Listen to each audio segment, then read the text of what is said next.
Whoa.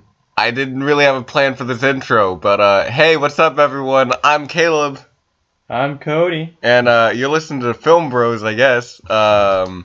Okay, so yeah, it's been a while since we've had a podcast, so obviously we're gonna be talking about some film shit. So I'll start. My first thing is, what's the horror movie that really got to you when you were like little? Um, Just for reference, we are in our 20s, so like I'm talking about like when you were like real little, so yeah, like yeah, definitely.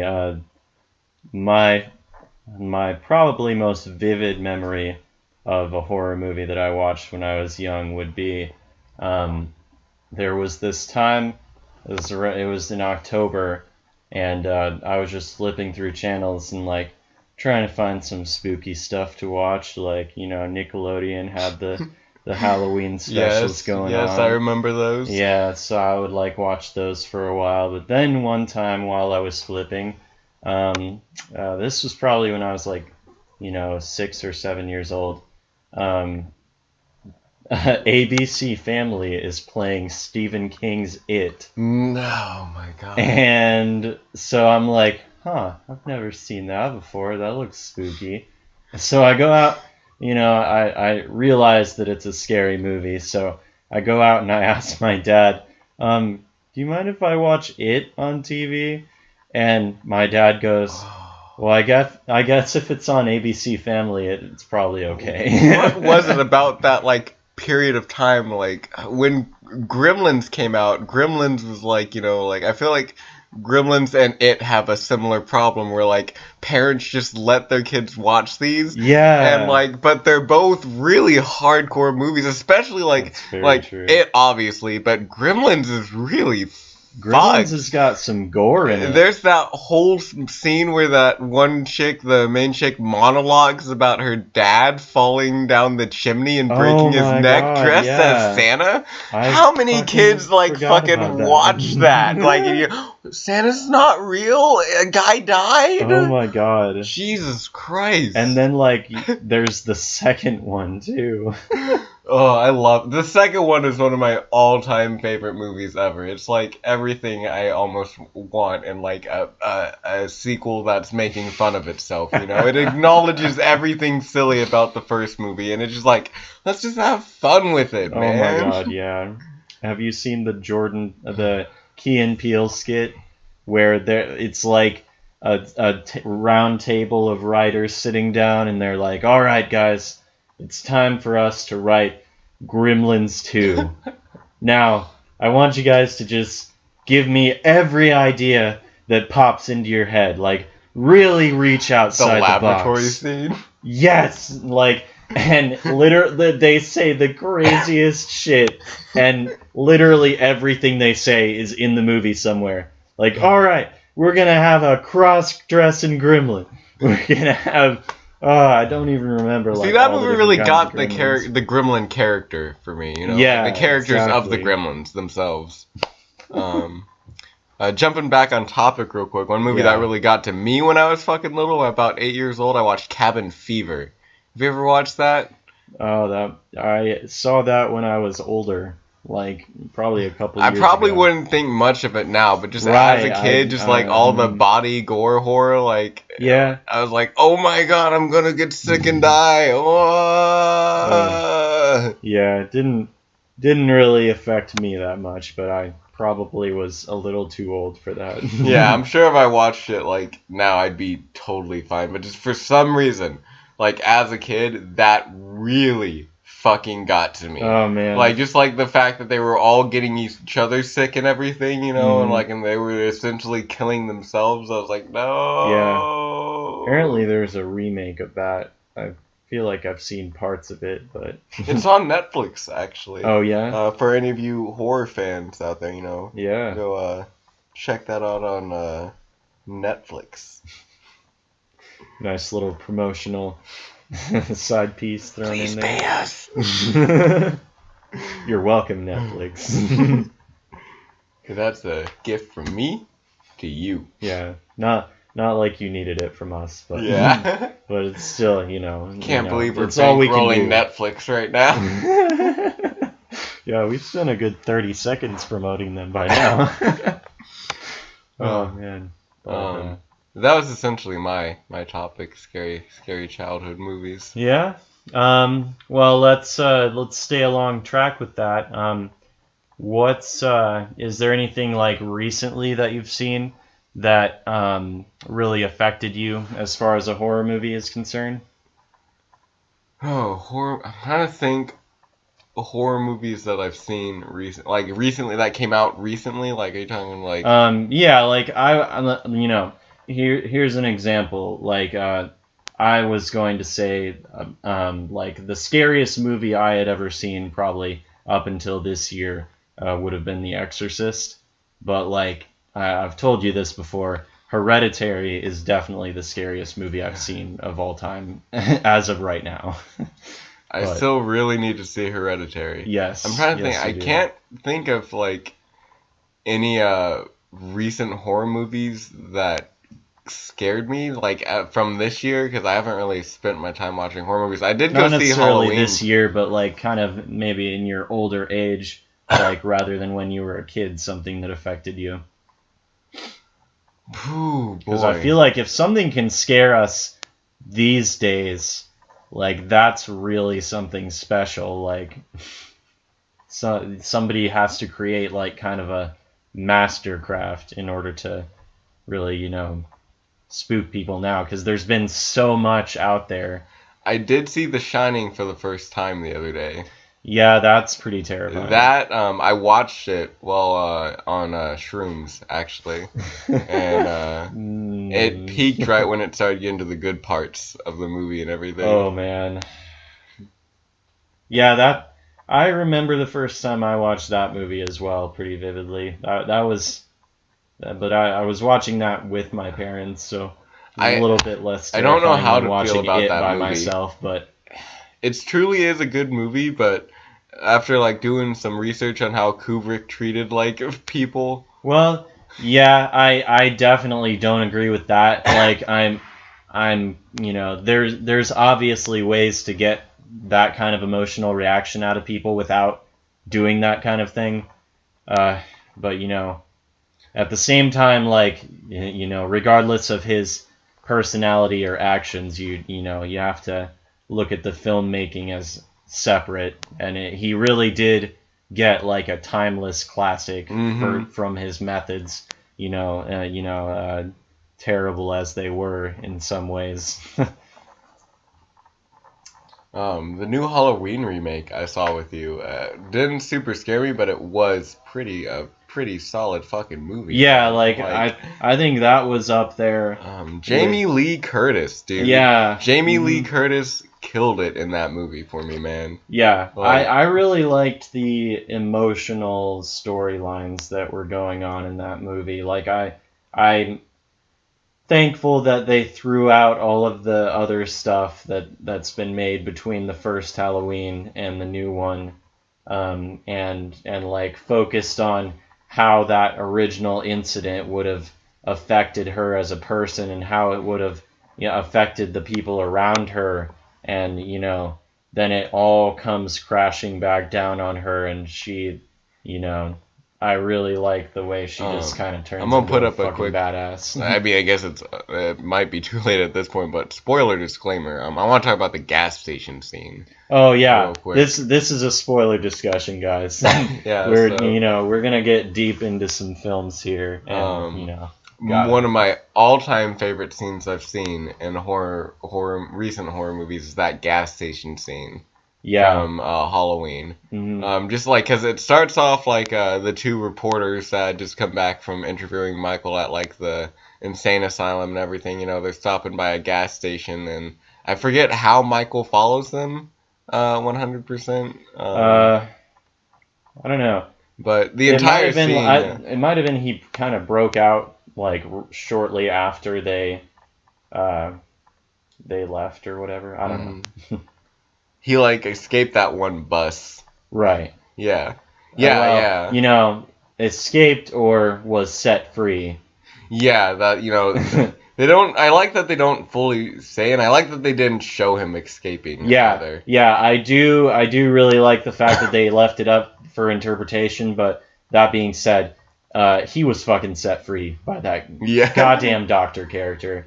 We'll talk about him in a second. Yeah, but you go on with your thing. No, sorry. no, you're fine. There's a lot to talk about in that movie. Yes, I feel like. it's so rich. The gas station scene is one of my all-time favorites, just because like you have the characters just doing their stuff, like just going to a gas station, but like in the background you can see Michael, like killing off the different workers there and everything, Yeah. And it truly just creates this very unsettling vibe that these people are helpless. Like yeah, and the other thing I really liked about that scene is when he actually does get to the killing.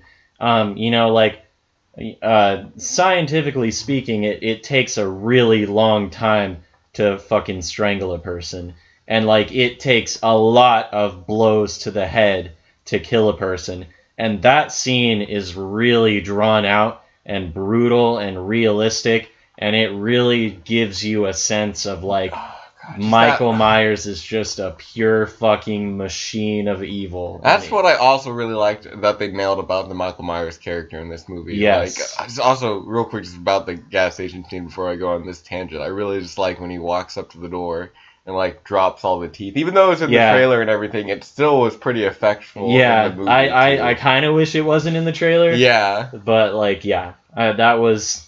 Yeah, but sufficiently creepy. Yeah, truly, in this movie, Michael is like a machine, though. I like that they kept that. Like, I like one of my favorite aspects of the movie is the fights between Laurie and Michael. Like, I love the kind of like, oh yeah, she's getting a rematch, but like, Michael always seems to like overpower. He just doesn't stop, Like, she'll get some good hits in, They cut his fingers off at one point, and he's still just like coming at him. He doesn't really show any reaction to his fingers getting cut off. Doesn't show any reaction to, his. It truly gives the impression that this is just evil masquerading in some human body. Yeah. And you mind? Let's talk about the ending real quick. Do you mind? Yeah. Let's talk about the ending. I mean, we already put the spoiler. Yeah, that's true. So. The ending I also thought was really well done because, I think there's a couple different interpretations to that too. Like, you see him kind of in the flames and they're about to touch him, and obviously it looks like they're going to engulf him, but it doesn't show you that. Like, it doesn't show you him getting burned alive. It shows you the whole house burning down, but it doesn't show you him going away. I truly think there's going to be a sequel because I was looking up some research on the movie. They were wanting to do 2 movies back to back. Oh, yeah? And the director was like, no, let's see how this first one does first, and then we'll see what we want to do. Yeah. So there's probably going to be, I feel like, a second part for sure. Yeah, which I hope they continue to make them quality films because, there's always the danger of, us getting right back to where we were with those. Mm-hmm. Like just them pumping them out because we tell them that we like them and they just slowly diminish in quality. I hope that doesn't happen again. Like, and if they're going to make a third one, like, I truly think they should just turn it into a trilogy. And, like, that would be the final time. Because I feel like that would be...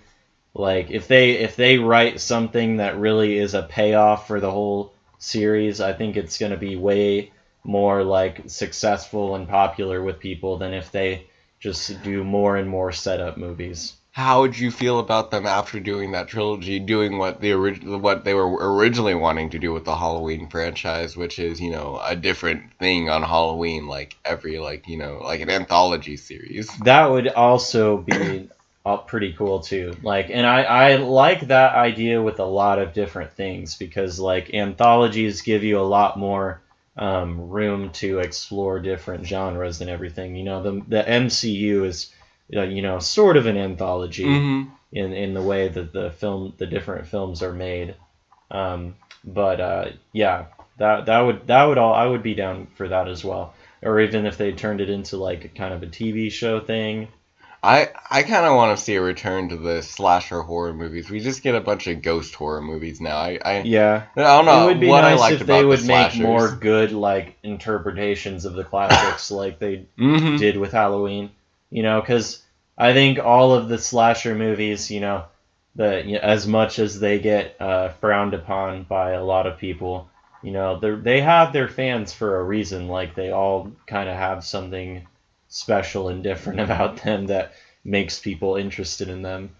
So I really feel like if somebody could explore that as well as Danny McBride and the other writers of the new Halloween did, we'd really be in for a few more good years of that kind of stuff. Have you watched any horror TV shows?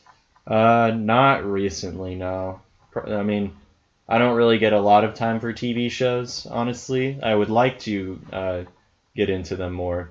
But like the last time I watched a horror TV show probably in depth was like the first few seasons of American Horror Story.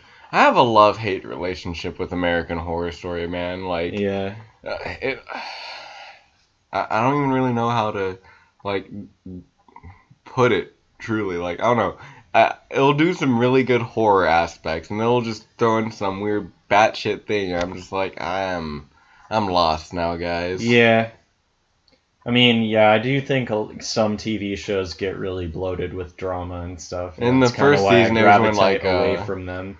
it was when the one Tate, you know what I'm talking about, the That was the blonde-haired first kid. season, Yeah, the first season where like he like has sex with the mom or some shit. Oh my god, yeah. And then the daughters are like, ah, yes, let's.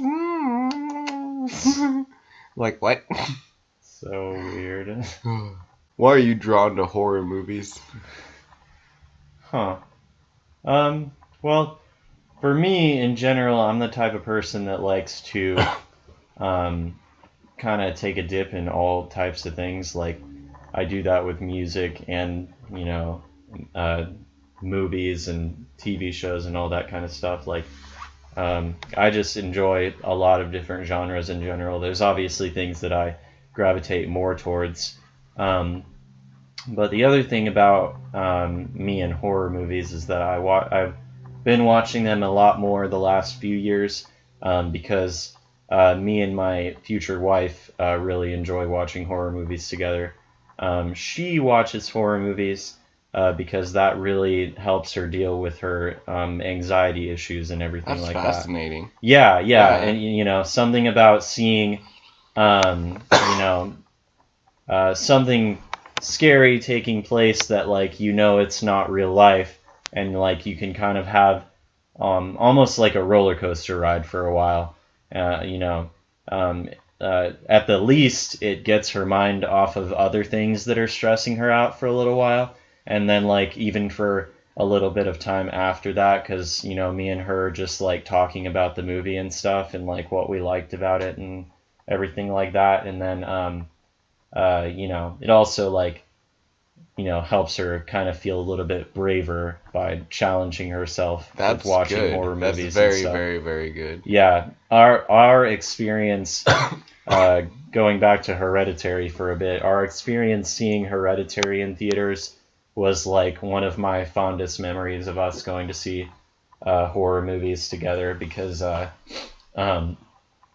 movie is just so messed up, and like nobody knew what to expect when they got into it, or maybe they expected something but it completely went in a different direction than what the trailers provided you with.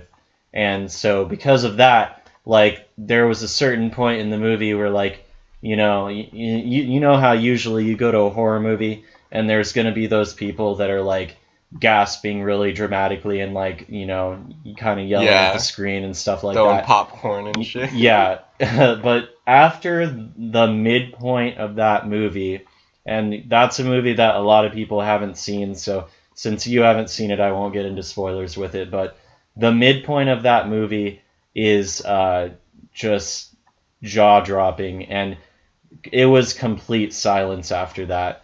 Like for the rest of that, I think it's like almost a 2-hour movie.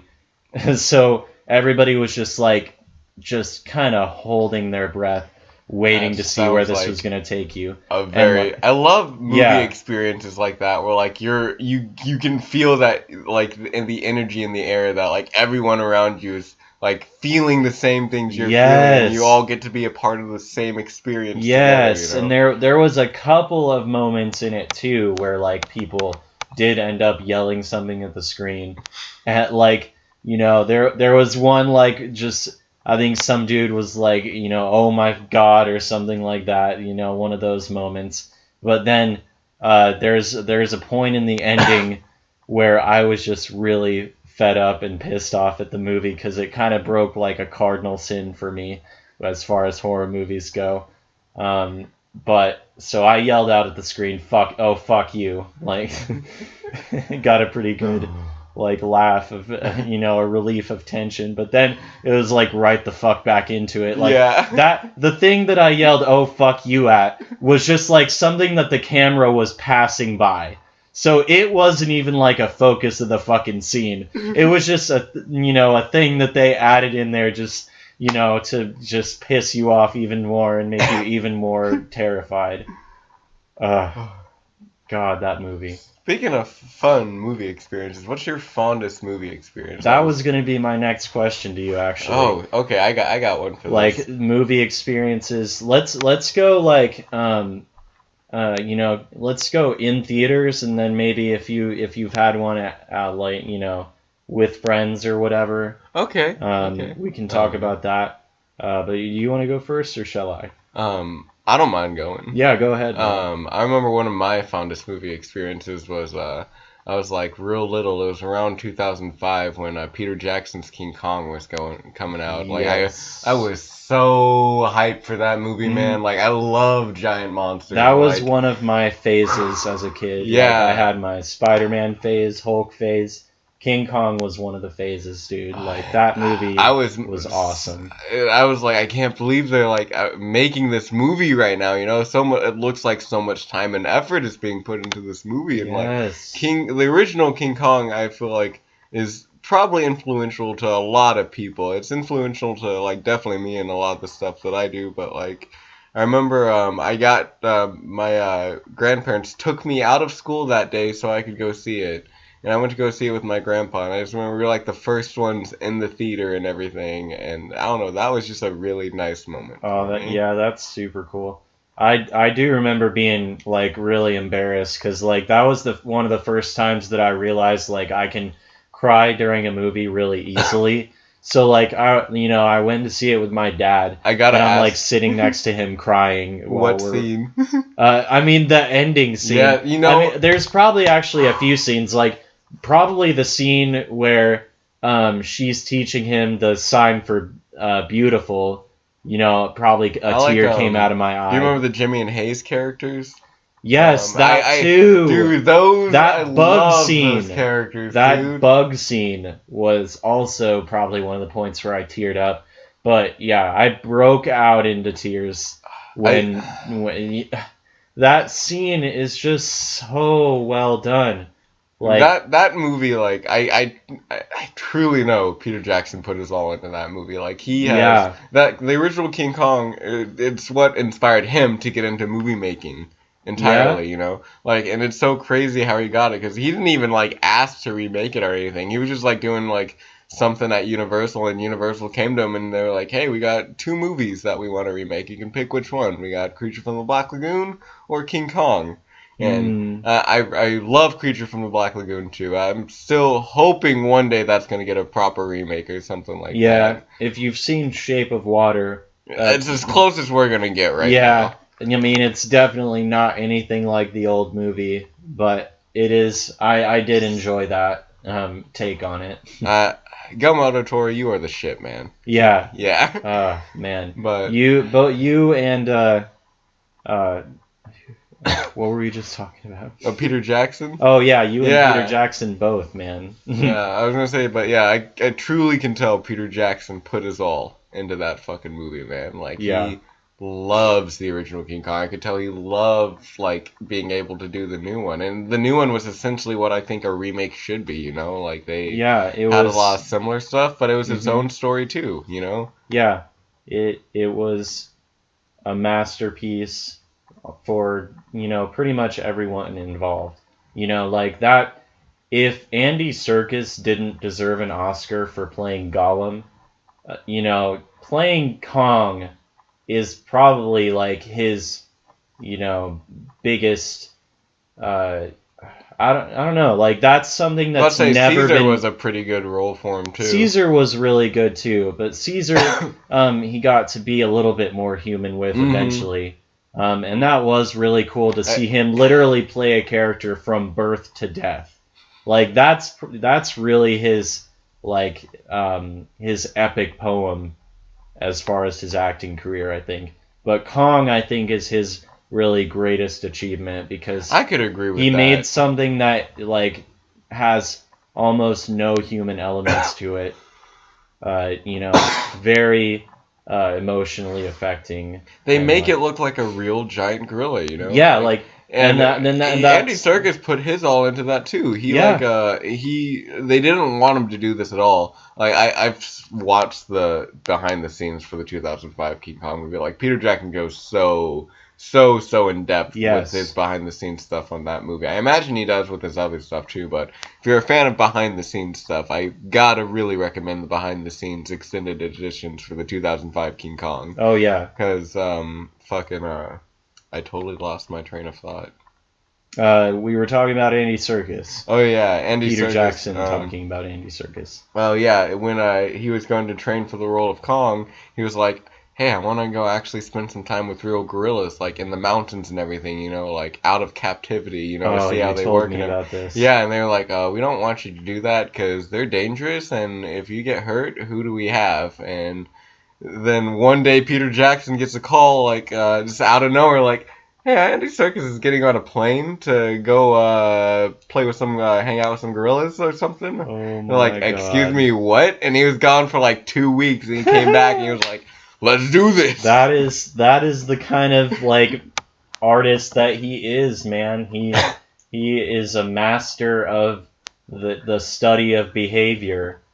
Like and when you see something that he does motion capture for, like it's not just the body movements and everything, but also like every facial movement is his face. Like even Kong, which is, he was wearing kind of a face mask to get the shape of Kong, but like every like eye movement and the way the mouth is structured and all of it is him, and it's just as much of acting as any other actor. It's just like he's kind of wearing a costume basically, but his facial expressions are really what brings you in to his characters. I think a lot of people forget how difficult like costume acting can probably be sometimes. Absolutely. Like trying to do like you can tell a lot with body language, but very rarely do I find that people can properly convey the language of the body. You know what I mean? Going back to like fond theater experiences though, what about besides Hereditary for you? Probably from my early childhood, I remember going to see the original Spider-Man in theaters. Like that was the kind of first interaction I had with anything comic book related. Like I had seen the trailer on TV and like something about it, I just thought that was really cool. Like even as a 6-year-old kid, or I think I was probably 5 at that point actually, but I felt that drawn to that. Like I felt related to that kind of character in a way, and that movie was like my favorite thing, and it to this day it still is. I would have to say that like the new Spider-Man Homecoming is definitely as good of a movie as those first 2 original Spider-Man movies. But those for me those will always be my favorite because like I feel like those are and I read the comics later on, but those are like the truest interpretation of like the original idea behind Spider-Man, and like him being a super nerd, like doesn't really have a lot of charisma. Even with his close friends and everything, like he's just kind of awkward and messes up a lot of the time. And Tobey Maguire was perfect in that yeah, aspect. I Like, really do truly. think Tobey Maguire's performance in Never that bought is him as really the high underrated. schooler, but like, Yeah, that's fair. But like, he's in college pretty early on in the series. Like I think in the first movie he's starting college, which I can see that. But yeah, I think that he really kind of nailed that character for the time it was being made. so how was it seeing it in the theater? Like, was it? I don't like mainly what I remember about it is like just asking my dad to go, and like he had never really been into that kind of stuff either, so he's kind of like, I don't really know what that is, but okay. Did he dig And it? huh? Did he dig Yeah, it? he did. And like I that was like my first phase probably that I can remember. I'm sure we all have our Sesame Street and everything, but that was like the first thing I really really got into for a really long time. And so from then on, me and him have seen every Spider-Man movie together, and also the new Venom movie. And Nice, yeah, nice, like nice. yeah, um, that's probably my first inspiration for like getting into the creative field and everything, and that's why I remember that so fondly because like my dad gave me that experience. It's really good, man. That's a really good. That's such a good like, especially like during like your like early years and everything. Hmm. Like Yeah, I'm loved going to the theater with my grandparents and everything. Even though like yeah. I know I probably dragged them to so many movies they didn't want to go to. Oh, Just absolutely. Yeah, we went to see movies all the time, like, sometimes against my parents' will. But, that's just one of the ways in which they were really supportive of, fostering my creativity and everything, which, not a lot of people have that. So I've been really thankful for that. Like, they've kind of always gotten behind my dream of getting into the arts and everything, even though, arts it's a are long so shot. important, man. Film Yeah, is so important. I think like absolutely. creativity is so fucking important. Yeah, even if you don't want to pursue a creative career, I think everybody needs to have some kind of like hobby or outlet of like something that they make, something that they add to the world, Even the least creative careers can become creative if you know what you're doing. I feel Exactly. Like you can be creative by being innovative in different industries and Hmm. everything. You know, creativity is kind of undervalued in society.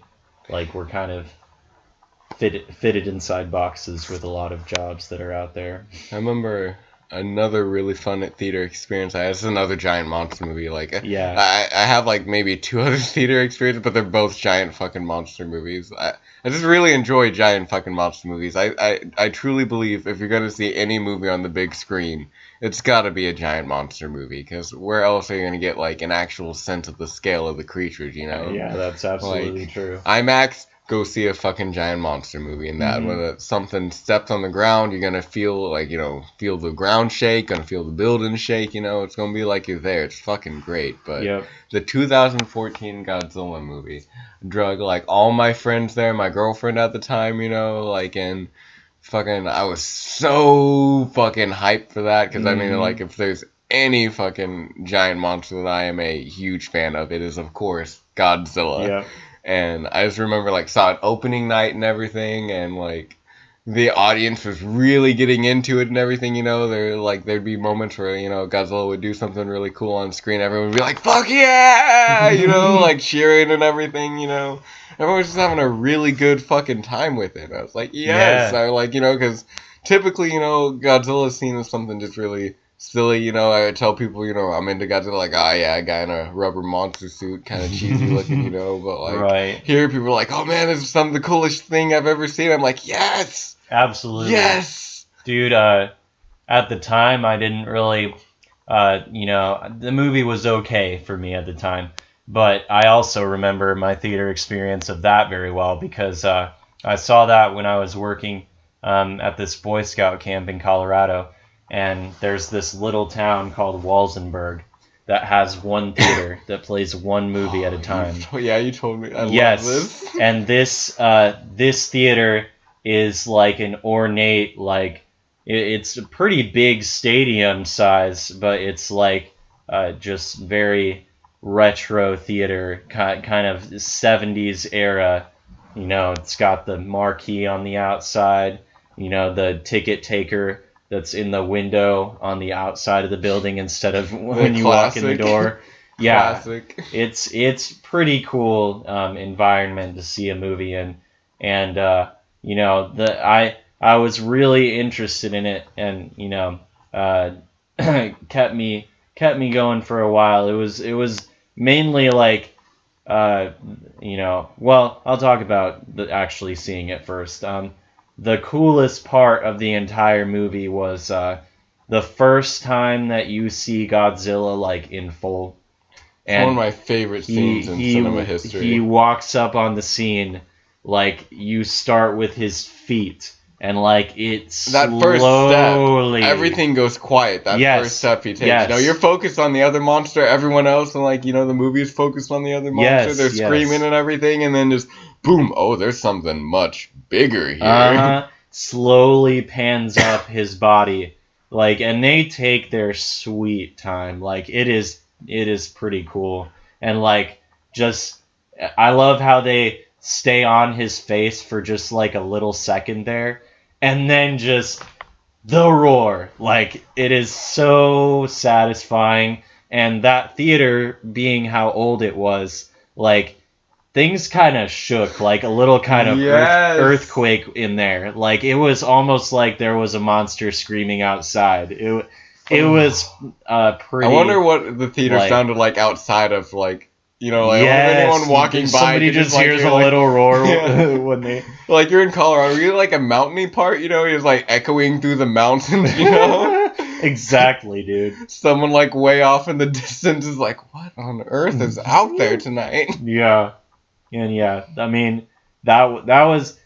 Even in a movie that I didn't like necessarily like as much as other monster movies, you know, I did not enjoy the human aspect of that movie very much. I did not enjoy the human aspect of that movie. Yeah, and I rarely enjoy the human aspect in most Godzilla movies. Yeah, well, the thing that bothered me the most is like the two things that the trailers focused on the most: Bryan Cranston and Godzilla. The two things that are in the movie, the very least, like maybe 10 or 15 minutes each. Bryan Cranston and Godzilla. Like, the movie should have been like a father-son movie, and like Bryan Cranston be the hero. Maybe he dies at the end. Like, that's what I was expecting out of that trailer. He gets the boat to, like, you know...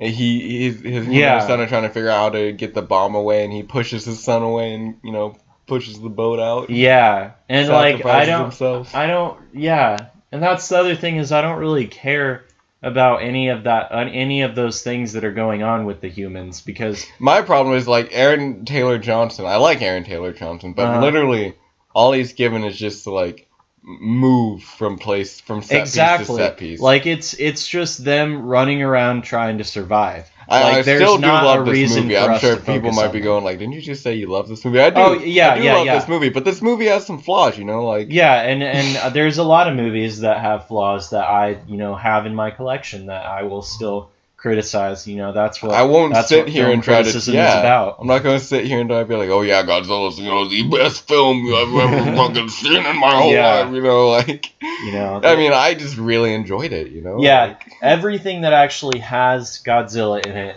and you know, a lot of the other monsters are pretty cool too. I like the Mutos. The Mutos are pretty nice as far as Godzilla monsters go. You know. Yeah.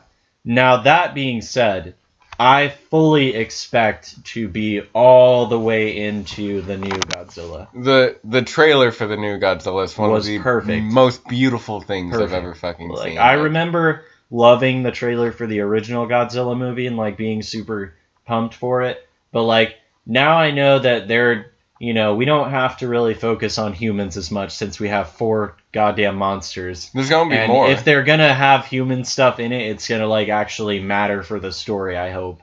And that's what it looked like from the trailer. And then we got that coming out next year, and then the year after that we got Kong versus Godzilla, which I am super pumped for. Though I kind of liked the new Kong movie. I like the new Kong movie. Yeah.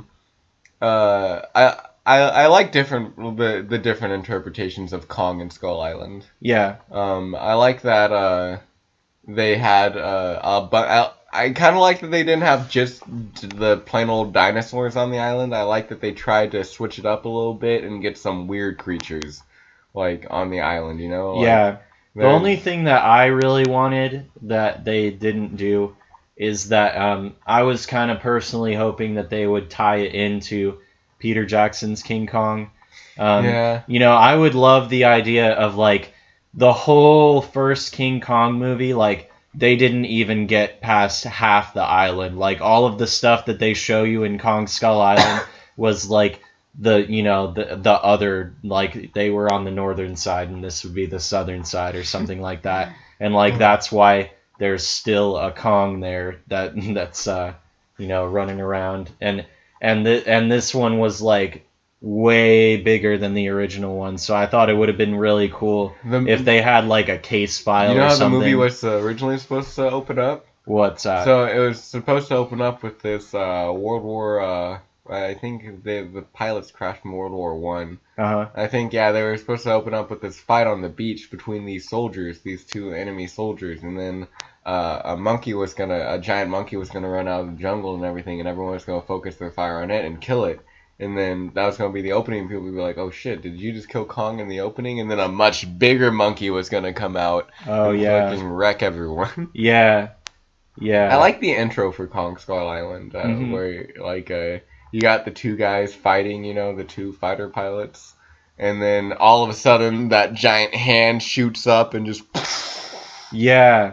And, dude, it also would have been cool if like that, because they have a whole government theme going on in the movie with Monarch. Yeah, so if they could have made it to where like the whole 1933 King Kong happened, but like the government completely covered it up somehow, like that would have been really interesting. I would have liked that. I would have enjoyed that. Yeah, but what we got was pretty decent. I was just surprised how many like what I would consider big name actors, like we're in the movie. Yeah, John C. Reilly's character was really probably my favorite. Dude, I was gonna say the same thing. John C. Reilly's character had the most depth, I think, in the entire movie, which I was not expecting. Felt for him. As soon as I saw John C. Reilly in the movie, I'm like, okay, here we go with John C. Reilly in the movie. But I was like, wow, I think that he may have been my favorite character the entire fucking movie. Yep, and that's another thing that makes the new Godzilla movie promising is that like, now we've seen a movie where they did get characters right. Like, at least in my opinion, I did really feel like John C. Reilly's character connected with me. And, the other characters were all pretty cool in their own ways. Like, they weren't necessarily very developed. Really I was about to say, they never really hit me like John C. Reilly. Yeah, they weren't developed, but they were good, like, archetypal characters and stuff. Like, they had some good lines. I wanted to see more of John Goodman's character, because I love that scene where John Goodman and Samuel L. Jackson are like having that talk where Samuel L. Jackson pulls the gun on him and is like, you are going to tell me everything I don't know, or I'm going to blow your head off. Yeah. And he just gives that speech, where monsters exist, and like that backstory about how he was on the sub and something just completely destroyed it. That was pretty cool. There's a lot of really awesome world building in that movie.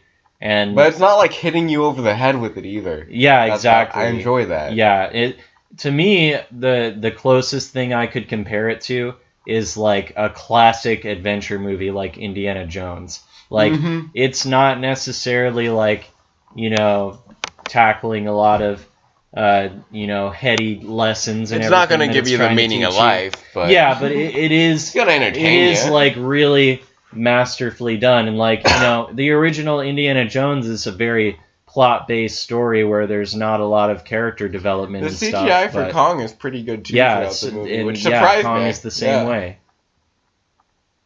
All right, so let's go back to horror movies real quick. We'll close this out with going back to horror movies. There's something I wanted to talk about that when you were talking about your girl watching horror movies to help with her anxiety and everything.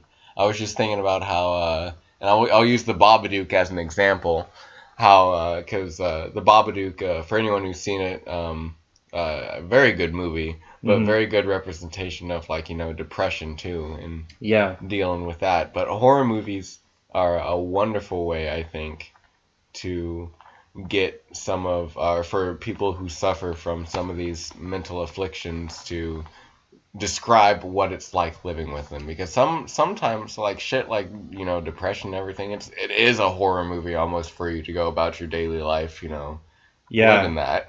And I think there's a lot of good movies. We're kind of like seeing a wave of like things coming out about afflictions in general and like the horrors of kind of what it's like to be a human, either, a human that has a mental affliction or like a physical affliction. Like if you've seen A Quiet Place, that movie is very good. It's like one of the most unique horror movies I've seen in a long time. John Krasinski from Krasinski. The Office. Good. Jim Halpert himself. What a guy, dude. Like, he is. I love him. He's such a multi-talented guy, and like, but that movie deals a lot with like the struggles of what it's like to be deaf, like and also Hush deals with deafness. I haven't seen that yet, but I really want to. Not even heard of this. Hush is about a deaf woman living by herself that like somebody breaks into her house and like is trying to kill her, and like for a lot of the time she has no idea that he's there because like she can't hear anything, so he's just kind of like wandering around looking at her stuff, and like she's slowly piecing together that somebody's been in her house. It sounds really interesting. That sounds pretty dope, actually. Yeah, and like that really, if I was deaf, that would really be an anxiety for me. Like how much is going on around me that I should probably know about that I'm not hearing? Like, somebody could come up behind me at any time, I think that's a really cool topic to explore in horror. But like, this is gonna be a weird one. The Predator. Oh yeah.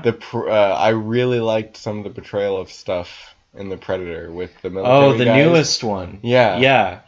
I thought that was pretty cool that they included that kind of stuff because like the main character, they say he has, or not the main character, but the main character's son.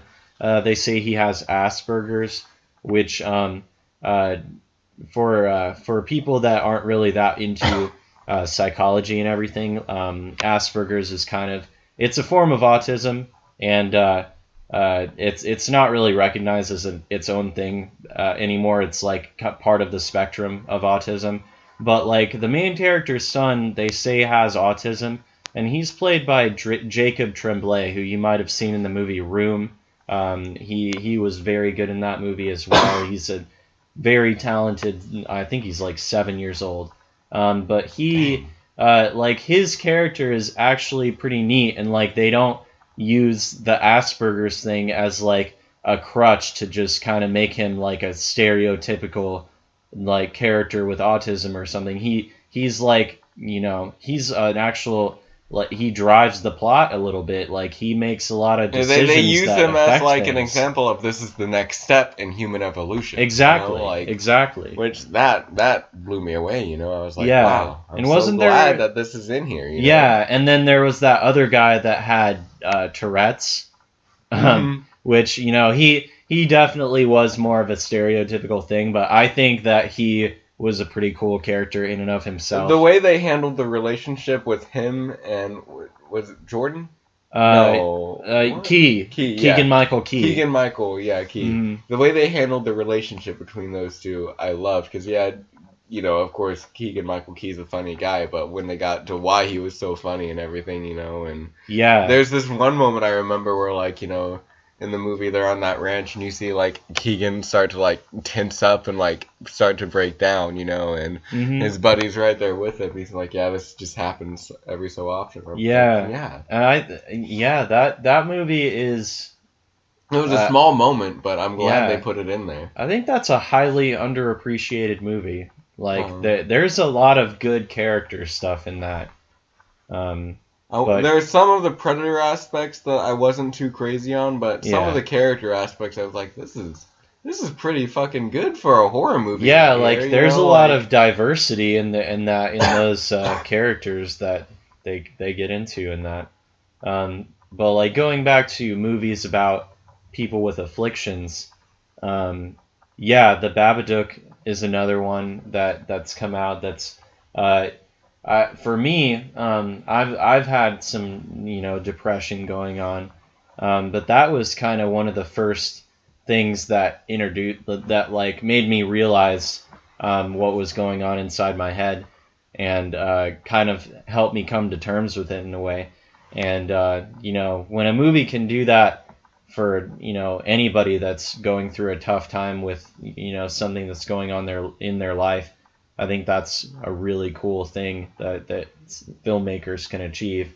And The Babadook definitely does that. Like, the whole thing is a huge metaphor for like what it's like to have depression, and that you can't really quote unquote get rid of it. It's just kind of something that you have to store away and recognize that it's separate from yourself, and not let it get in the way of you living your life. And yeah. Well, I think that's pretty much what we got right there. Yeah, that is an amazing first show. If you got any questions or want to hear us discuss into further detail some of these topics, or you got topics you want to hear us talk about, please let us know in the comments. And as always, subscribe. Subscribing. Push that little button down there if you could. And I hope you guys enjoyed this podcast. We enjoyed recording it for you. And you all have a wonderful day. Peace.